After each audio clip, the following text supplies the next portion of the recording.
Je songe à une vie meilleure, c'est faire de ma bouche une chose de valeur. Salut famille, comment est-ce que vous allez? J'espère que vous allez bien. Nouvelle semaine, nouvelle émission. Je vous amène dans un autre monde encore ce soir. Devinez, il est grand de taille, joli, élégant. Il a fait du commerce sa passion. Infographe de formation, ce monsieur est quelqu'un qui a vraiment su conquérir le cœur des Togolais. Aujourd'hui, on ne peut pas parler de Mayo sans parler de lui. On ne peut pas parler de la SAP sans parler de lui. On ne peut pas parler de quoi porter à Lomé sans parler de lui. C'est un jeune très ambitieux qui a allié talent et qualité pour nous sortir des pépites. Il ne nous vend que des pépites. Chers internautes, je vous présente ce soir la maison des maillots. J'ai nommé un monsieur Abdul Kafar. Nous revenons juste après le reportage. Notre chemin aujourd'hui nous amène à Devigo, un quartier périphérique de la ville de Baïda. Ah oui, dans le monde du commerce se trouve un jeune homme qui, malgré son âge pas avancé, nous sort des pépites. Titulaire d'un baccalauréat en comptabilité, il est infographe de formation. Parti du flocage sur les maillots, il décide de commencer le business du maillot. Eh bien, sa passion, son courage, son abnégation ont fini par payer. Aujourd'hui, il a 2 boutiques et des employés à son actif. Chers internautes, je vous présente Issa Abdul Ghaffar de la Maison des Maillots. La Maison des Maillots. Salut famille, comment est-ce que vous allez? J'espère que vous allez bien. Nous nous retrouvons chez Starboy pour tous vos besoins en coiffure fraîche, homme d'art, dreadlocks, persil. Une seule adresse, coiffure Starboy. Starboy est situé à côté de la route. Si vous vous perdez, contactez le 79 75 06 96. A plus, Starboy Coiffure, c'est la coiffure autrement.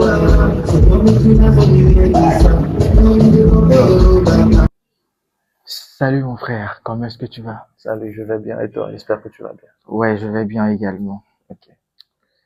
On peut te connaître? Ok. À l'état civil, je réponds au nom de Issa Abdul Ghaffar. Ouais. Je suis jeune Togolais, passionné du commerce et de l'entrepreneuriat. Merci.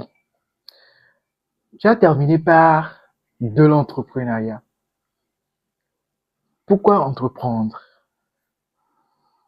Bref, je dirais, l'entrepreneuriat, c'est pas de maintenant c'est pas de maintenant, en fait.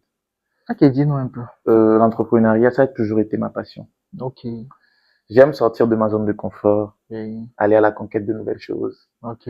chercher, oser, c'est mon truc. J'aime oser, j'aime le risque. Donc c'est ça, Voilà. c'est ça. Donc c'est pourquoi tu as fait le choix de l'entrepreneuriat. Ok, dis-moi. Le choix de l'entrepreneuriat, oui. Mais pourquoi le monde des maillots? Ah, Puisque nous sommes à la maison des maillots. ouais, nous sommes à la maison des maillots, effectivement. Bon, bref. D'abord, je suis un amoureux du foot, du Ok. football. Ok. Je suis un grand amoureux du football et fan Barça ou Real? Barcelone. Ah. Barça ou rien. Tu as chance que moi je ne suis pas trop football, sinon on allait se battre dans le valise. Même pas. C'est nous la chose. Ah bon? Présentement, ouais. Bon, je préfère taire ce commentaire-là pour le moment.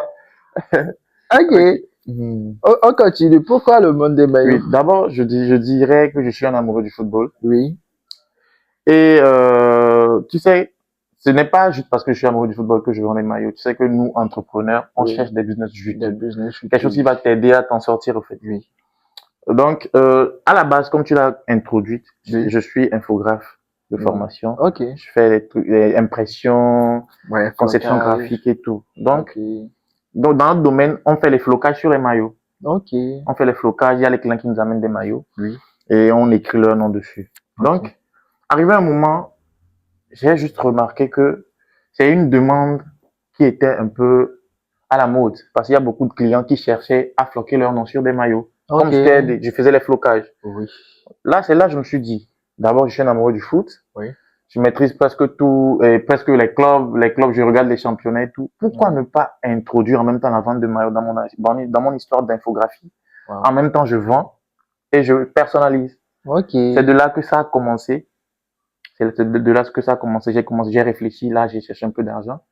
J'ai fait la commande des maillots, j'ai reçu, j'ai commencé à faire la promotion, achat et personnalisation des maillots. J'ai commencé par les maillots du Togo. Je suis quand même Ok. patriotique. Ok. Donc, j'ai commencé avec les maillots du Togo à l'époque. Oui.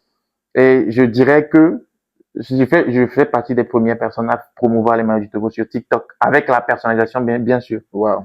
Donc, je faisais la promo. J'ai vu que les gens étaient intéressés, les gens de la diaspora, tout le monde Oui. voulait porter le maillot en son Maillot. nom. Donc, c'est comme ça que c'est de là que c'est parti. D'accord. J'ai compris que c'est un business qui pouvait m'aider à m'en sortir. C'est de là que c'est parti. Ok, c'est bien. J'ai aimé. Dis-nous un peu. Tu as commencé ce business, ça fait combien de temps? Le business des maillots. Oui. J'ai commencé le business des maillots. Le business des maillots en particulier et le commerce en général. Bon, le commerce en général, j'ai commencé le commerce depuis la classe de terminale, je pense. Et Parce on que est en quelle année là? En 2016. Wow. En 2016. 2016-2025. Si on doit parler de carrière. Donc ça fait déjà 9 ans. Wow. Disons que ça fait 9 ans. Par la grâce de Dieu, ça fait 9 ans. Oui. Donc, le commerce en général, j'ai commencé ça depuis la classe de terminale où je faisais déjà des petits trucs, je revendais en classe. Oui. Et déjà en 2017, après mon bac, en 2017, on a déjà commencé à commander en Chine sur Alibaba. Oui. C'était compliqué, on Oui. recevait par la poste avec Oui, des potes. Donc, on commandait des clés USB qu'on revendait ici. C'était des trucs qu'on faisait entre nous là, ouais, depuis 2017. Donc, Ouais. maintenant, pour le business des maillots, j'ai juste commencé, ça fait déjà un an et demi, je pense. Ok. Pour le business des maillots en Des particulier, maillots en ça fait juste un an et demi que j'ai commencé. Wow. Un an et demi. Donc, ça fait déjà un an et demi et vous avez déjà 2 boutiques. Ouais, Si je me suis bien informé. ouais. On va revenir Mais sur ça. j'aimerais souligner un point. Bon, en fait, moi, je fais pas que le business des maillots. Ok. Je fais pas que ça. Que ça, ouais. Je suis un peu polyvalent. Oui. Je suis un peu polyvalent. Je fais beaucoup de choses en parallèle au business des maillots. Mais le business des maillots, Est beaucoup plus en avant voilà, ces derniers c'est temps. beaucoup plus en avant parce que ça fait partie de la demande qui est un peu à la mode, au fait. Mais pourquoi le nom La Maison des Maillots? Parce que, bon, je pense pas qu'il y ait une maison des maillots au Togo, non? Je pense pas. Ok. Il y a pas. Donc, je me suis dit, maison des maillots, ça sonne bien. C'est comme une maison mère. C'est la maison mère. Quelqu'un n'a qu'à discuter. Quelqu'un n'a qu'à discuter, vraiment. Quelqu'un n'a qu'à discuter, vraiment. Ouais, c'est la maison mère même. Ok. Euh, Si nous devons parler de Maison des Maillots. Maison des Maillots emploie combien de jeunes actuellement? maison des maillots. De l'autre côté, j'ai 3 jeunes. Wow. Une fille, 2 garçons. Les gars. Et ici, comme c'est nouveau, une seule personne pour le moment. Une seule personne. Mm. Donc, chers internautes, vous qui nous suivez d'ici et là de la diaspora, vous êtes dans votre émission Top Business. Top Business, l'émission qui parle d'entrepreneuriat, des jeunes, des petites et moyennes entreprises. La Maison des Maillots emploie plus de 4 jeunes. Ça veut dire qu'ils participent beaucoup à l'évolution de notre pays. Sans plus tarder, dis-nous, comment est-ce que tu te sens financièrement un peu avec ce business-là? Bon, avec ce business, je vais dire que je m'en sors. Je m'en sors, hein, parce que à la fin du mois, j'arrive au moins à amortir mes dépenses, Ouais, à satisfaire ceux qui sont avec moi, mes collaborateurs, ceux qui travaillent avec moi. ouais. J'arrive déjà à faire ça. J'arrive aussi à manger à ma faim. Ah, J'arrive aussi à épargner un peu. Donc je dirais que ça va. Réussir au Togo, c'est possible. Ah, réussir au Togo, c'est C'est possible. possible, c'est possible. Il faut juste travailler dur. Voilà. Ouais. Réussir au Togo, c'est possible. Si tu peux nous donner des chiffres, dis-moi, Un chiffre. que- quelle est une vente que tu as faite qui t'a donné la force de continuer, qui tu t'es dit, waouh, ce business, je ne regrette pas de l'avoir appris. Les hommes du village sont en train de me suivre. Les hommes du village, Les vraiment. hommes du village sont en train de me suivre. Donc, tu préfères ne pas. Bon, si moi j'ai quelque chose à dire, c'est que, Ouais. tu sais, Oui. je pourrais dire de ne négliger aucun business au fait. Ok. Tu sais que avant là, Oui. c'est compliqué. Tu peux pas aller te présenter quelque part, dire que je suis floqueur de maillot. Tu vois Oui. que ils vont trouver ça banal. Banal, On préfère oui. dire je suis banquier, Banquier. je suis comptable, Oui. je Oui. suis docteur, je suis Oui, c'est ça. enseignant, je suis instituteur. Ouais. Donc, on a tendance à négliger des business au Togo. Voilà. Genre, on cherche, on veut être confortable. Oui. On veut pas Rester oser, dans on un veut pas bureau prendre des quelque risques. part et tout. Moi, par exemple, le flocage de maillot, je vais dire que quand j'ai commencé ça, tu connais la vie d'un entrepreneur, ça va, ça vient, Oui, ça va, ça c'est va, ça vient. compliqué. Oui. J'étais au fond Oui. du trou. Ouais. Et moi, je suis quelqu'un particulièrement, genre, ça ne me coûte rien. J'aime commencer du bas, en fait. Voilà. Tu vois, j'aime commencer du bas. Oui. Donc, je me suis pas dit, bon, j'avais des business, je faisais des trucs qui me rapportaient de l'argent. Je vais pas dire que je vais me rabaisser en faisant flocage de maillot, non. Flocage de maillot. Je me suis Voilà. présenté en tant que floqueur de maillot et aujourd'hui, Oui. ça va, non. Ne négligez aucun business. Ça peut vous rapporter gros. Je vous dis que ça peut vous rapporter gros. Il faut juste innover dans le domaine dans lequel tu es. Tiens. Essaie de réfléchir. Associe autre chose à ça. Ne fais pas comme tout le monde, en fait. Voilà. Donc, la clé que la maison des maillots vous donne ce soir, c'est de négliger aucun business. Il faut toujours commencer par le bas de l'échelle pour pouvoir monter. Si on continue un peu, quel est ton moment le plus positif en tant que floqueur ou dans ton business de maillot? Un moment qui t'a marqué, un moment où tu t'es vraiment senti bien dans ton business. Ça a été quel moment? C'était le Non. premier jour où j'ai commencé le live pour la vente des maillots. Sur les réseaux. Le premier jour. Oui. Je vais te raconter ce qui s'est passé. Effectivement. Comme je le disais, avant que je ne commence à vendre les maillots, je faisais autre chose, beaucoup de choses. Je faisais du soudage, je commandais en Chine, je revendais. Je faisais déjà autre chose. Oui. Donc, c'est quand Eva Gblin quelqu'un. Oui. Eva Gblin. Donc, le premier jour, quand je me suis dit que, allez, tu peux pas rester là, réfléchir. Oui. Il faut que tu prennes ta vie en main, En main, tu fasses autre chose. Parce Voilà. que, mec Gblin en anime, qui va te faire ça? Voilà. Donc, j'ai dû prendre mes responsabilités. Oui. Quand je suis allé acheter les maillots, premièrement, je me suis dit, je vais faire un live. Parce que j'avais déjà un compte qui avait 2000 abonnés, bien 3000 abonnés, je pense. Ok. Donc, quand j'ai allumé le live le premier jour, Oui. je sais pas comment je vais t'expliquer, mais la façon dont j'ai reçu les commandes, ça m'a touché, au fait. Voilà. C'est le jour où j'ai compris que non, tu faisais jeu, quoi. Tu étais là, tu faisais rien, alors qu'il y a, tu as des idées en tête, tu avais des trucs à faire. Donc, le premier live que j'avais mis, les gens avaient passé des commandes, je comprenais pas. Les gens m'appelaient, envoyaient de l'argent. Parce que, comme je personnalisais en même temps les maillots, je demandais à ce que les gens envoient l'argent avant que je ne fasse le travail et le livrer. Donc, j'étais seul à l'époque. J'étais seul. C'est moi qui faisais les lives. J'avais un téléphone. Donc, quand je faisais les lives, les gens laissaient des commandes sur mon WhatsApp. Quand je finis, j'éteins le live, je recueille les commandes maintenant. Les gens qui envoient l'argent, je valide leurs commandes et je vois si je manque de trucs, je vais chercher, je viens, je floque. C'est moi qui fais aussi les livraisons. Wow. Donc, c'est le premier jour où j'ai fait ça, c'est là que je me suis dit non.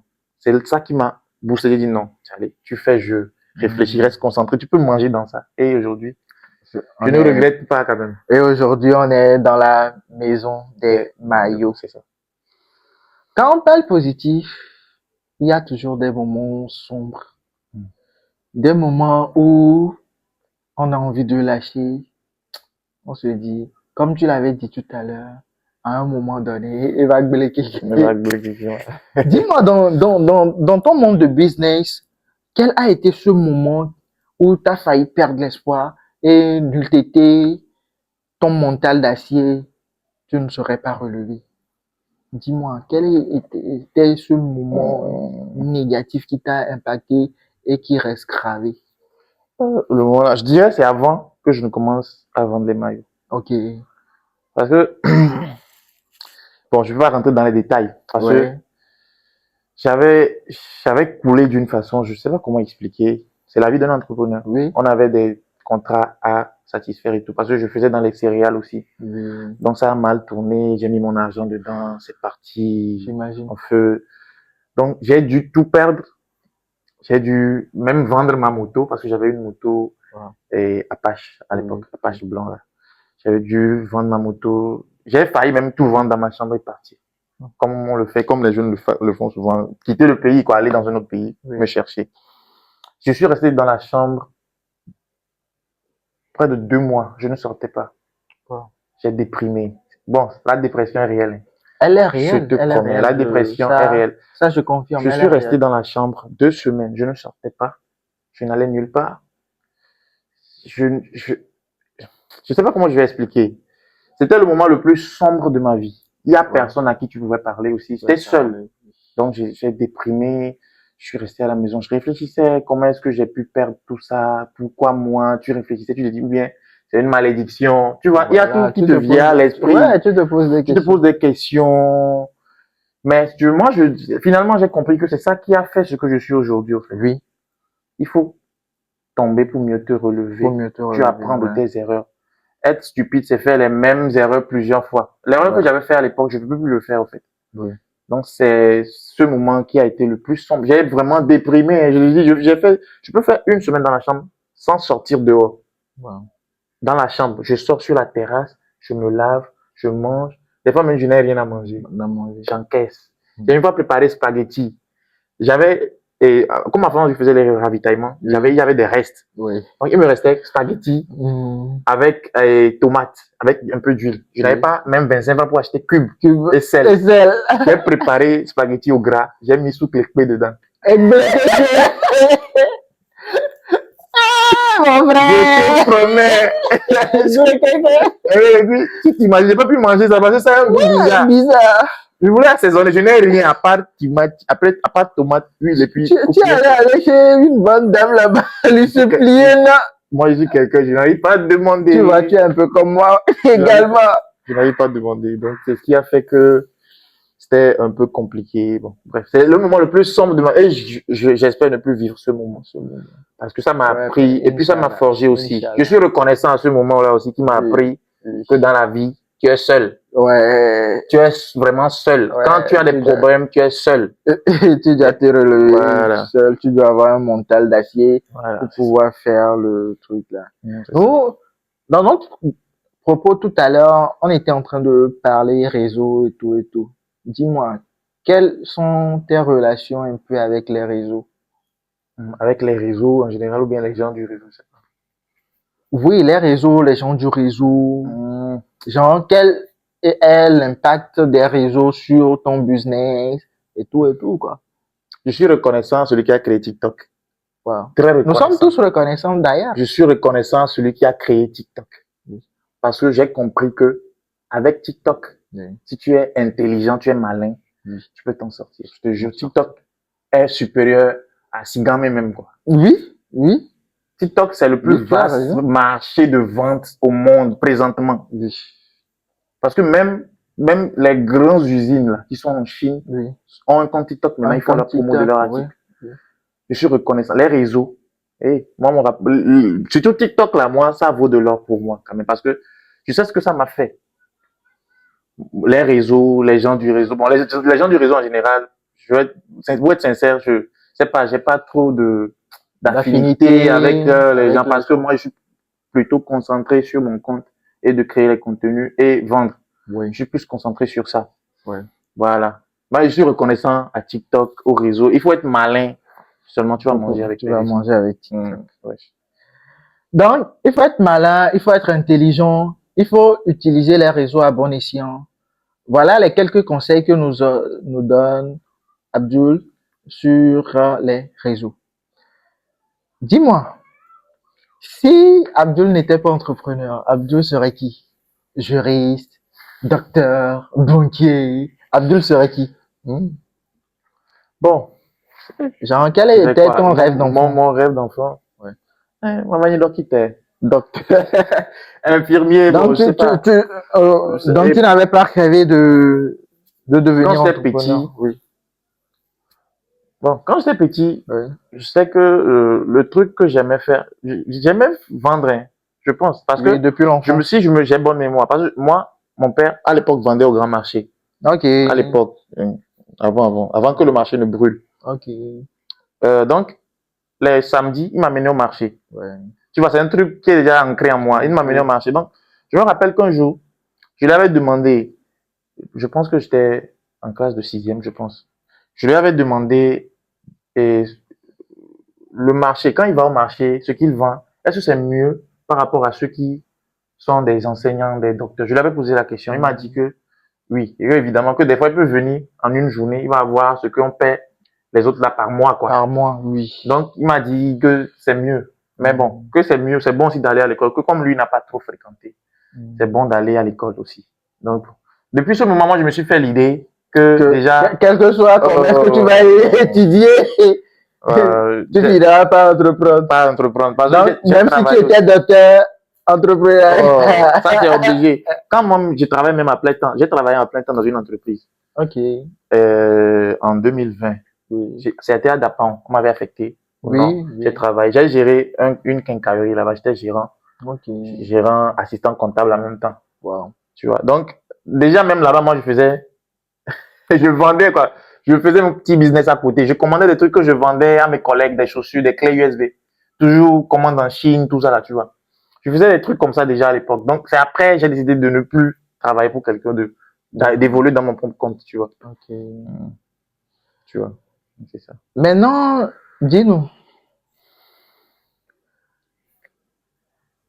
qu'est-ce qui peut te faire changer d'avis Par rapport à l'entrepreneuriat? Qu'est-ce qui peut te faire changer d'avis de ne plus entreprendre? En tout cas, je ne vois pas, hein. Hmm. Je ne vois pas. Parce que je sais que il y aura des moments sombres. Mais c'est ta capacité à te relever qui détermine euh, ton niveau, le niveau auquel tu vas arriver, en fait. C'est ta capacité à te relever. Parce que quand tu tombes, si tu fouilles bien, moi je crois en Dieu, je suis un croyant. On dit Ouais. quand Dieu ferme une porte, il ouvre forcément une autre. Une autre. C'est parce qu'il ne veut pas que tu passes par cette porte. Il y a une autre porte qui va ouvrir, tu vas passer Oui. par cette porte et arriver à Rome. Tout chemin Voilà. mène à Rome. Donc tu vois. Donc moi, je ne vois pas quand même. Je ne vois pas. Je ne vois pas. Donc, Abdul nous dit, nada, nada que rien. Il va entreprendre. Rien du tout. Entrepreneuriat for life. Et c'est un des leitmotifs de cette émission du Top Business que j'ai lancé pour pouvoir conscientiser un jeune quelque part, pour pouvoir donner la chance aux jeunes, pour pouvoir permettre aux jeunes qui entreprennent d'avoir le courage de savoir que il y a des gens aussi qui pensent à eux et ceux qui ne font pas encore de l'entrepreneuriat, même si tu es en train de travailler quelque part, si tu es en train de faire le business, c'est quelque chose qui fait. C'est quelque chose qui fait énormément. Sans plus tarder, dis-nous, où est-ce que nous retrouvons la maison des maillots dans 5 ans, nous disons? Ok. Moi, dans 5 ans, j'espère que Dieu nous donne longue vie. J'espère que tu es croyant. Voilà. Que Dieu nous donne longue vie. D'abord, la santé. C'est les deux choses qui sont très importantes. Dans 5 ans, j'espère être un grand fournisseur de maillots dans la sous-région. Pas seulement au Togo. Dans la sous-région.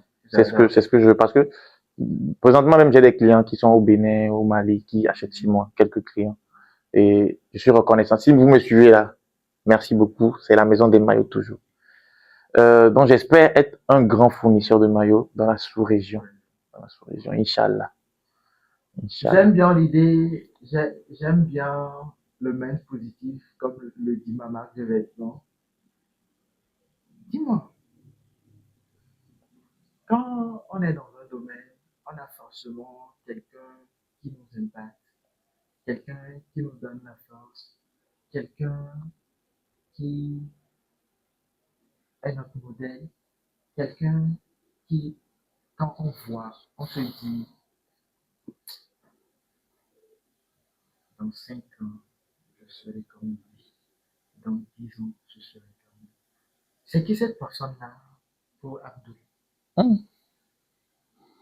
C'est qui ton modèle? Modèle. Mon modèle entrepreneurial. Est-ce que j'ai un modèle? Ou bien tu es ton propre modèle? Je suis mon propre modèle. Est-ce que c'est ça même? Moi, bon, je suis beaucoup d'entrepreneurs quand même sur les réseaux, tu vois. Il y a Parce personne que, qui t'a une fois impacté par un truc, quelqu'un qui tu suis fréquemment parce que il fait de bons trucs, il est dans peut-être un même mind que toi. non, je, je pense pas. Ce que moi je dirais, c'est que Ouais, j'aime ta sincérité. je suis beaucoup d'entrepreneurs sur les réseaux. Euh, Ce qu'ils disent, je prends pour moi dedans et puis je mets en pratique. Mais dire que j'ai un modèle que je veux, à qui je veux ressembler, non. Pour moi, la limite, c'est le ciel, quoi. Genre, je veux pas, c'est comme je travaille pour moi-même, que moi. Hier, si aujourd'hui je me suis réveillé, j'ai vendu 50 000 francs, par exemple, je réfléchis à comment faire pour vendre 60 000 demain. Voilà. Si aujourd'hui je me suis réveillé dans un état d'esprit, je réfléchis à comment faire pour changer ça. Mais dire que j'ai un modèle, non, je pense pas. Je pense pas. Ok. Abdul nous dit qu'il est son propre modèle. C'est vrai, il suit des entrepreneurs, des influenceurs et tout, mais il est son propre modèle. On dit toujours, derrière un grand homme se cache. Ça te dit quelque chose? Une grande femme. Ouais. Derrière un grand homme se cache une grande femme. Forcément, il y a des tatas qui vont voir mon émission. J'en ai plein même dans mes abonnés qui vont se dire, ah, ce jeune homme-là, est-ce que c'est possible? Ça, je ne parle pas de ça, hein. Ah, Sincèrement, moi, le truc là, est-ce qu'il y a un cœur à prendre? Oui ou non? non, je suis pas un cœur à prendre. Ah. Mais je préfère ne pas parler de ça. Mais je ne suis pas un cœur à prendre quand même. Ok, Abdul n'est pas un cœur à prendre. Hein. Donc, je suis une poche à remplir. okay. Si quelqu'un veut parler business, il n'a qu'à venir.